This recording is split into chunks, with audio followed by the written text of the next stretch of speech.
Hey, good morning, everybody. Thanks so much for spending some time with me today as we gather for this time of community building, of interaction. And yep, you guessed it. Happy St. Patrick's Day. A great opportunity to learn, to grow, but also hopefully to have some fun, to enjoy some Irish delicacies, and to be in community. As if any of you have been to Irish pubs, whether in the U.S.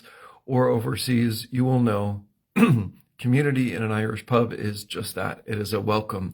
It is a joining. It is a lifestyle of invitation and an opportunity to connect.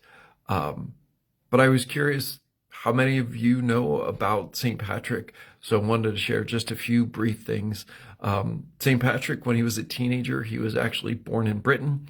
He was around 16 and kidnapped, became a slave for 6 years until he escaped, and then found God in the midst of all of that, went, became a priest, and where did God send him?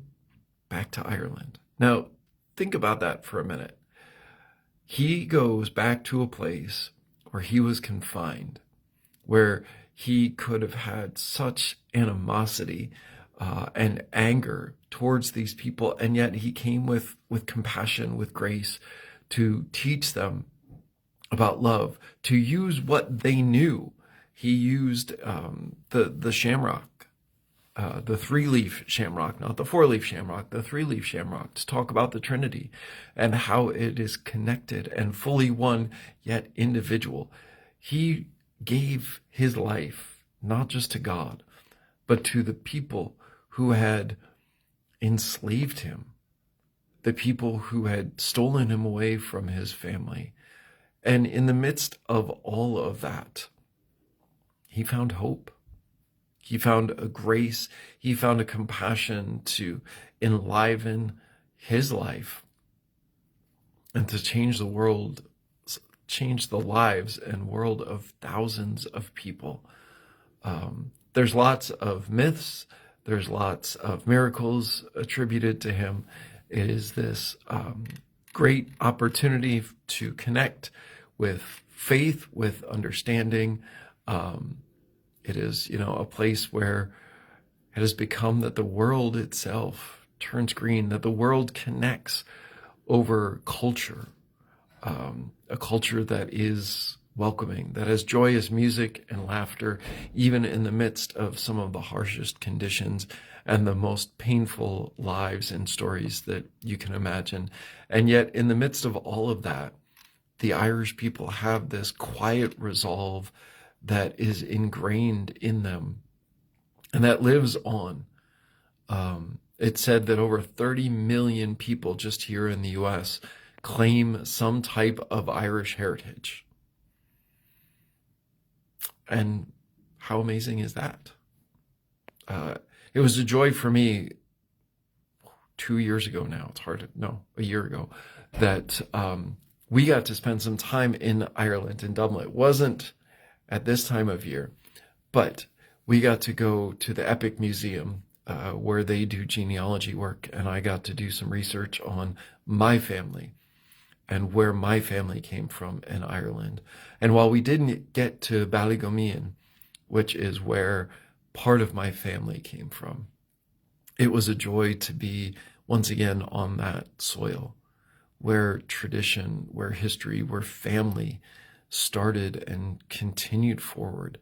And it is this reminder for me that, our faith is grounded in tradition, in generations, in, family ties, but also faith ties that move centuries, that challenge us and that encourage us, that send us forward, and that unite us even in this most difficult times. And as we celebrate today, and hopefully you will find a way to celebrate today. And if you're struggling to find a way to celebrate, let me know. We'll find a way to do it together. There's lots of options that can be fun and joyous, that can be silly, that can be serious. to hear the good news and to hear the strength.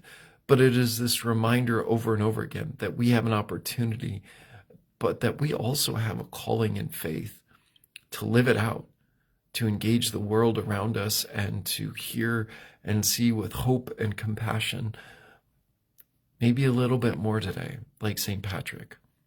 Those that we have struggled with, those that we don't get along with. Hopefully not those that has gone as far as the Irish raiders that Patrick first encountered, but more importantly, the grace and compassion that St. Patrick had for those in the nation of Ireland that he went to share grace and compassion of God with.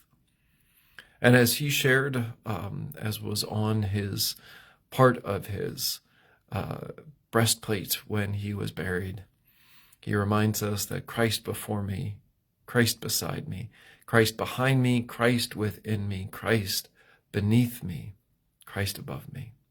Surrounded by Christ, may we celebrate and have a joyous day, but also live in community, support one another, have some fun, enjoy the day, and don't forget, wear your green. Take care, everybody. Have a great day. Don't forget, join us this Sunday as we gather together on site and online at 8:30 and 10:30 for worship. If you're around, you can join us tomorrow evening for our midweek soup and bread meal. That's only on site.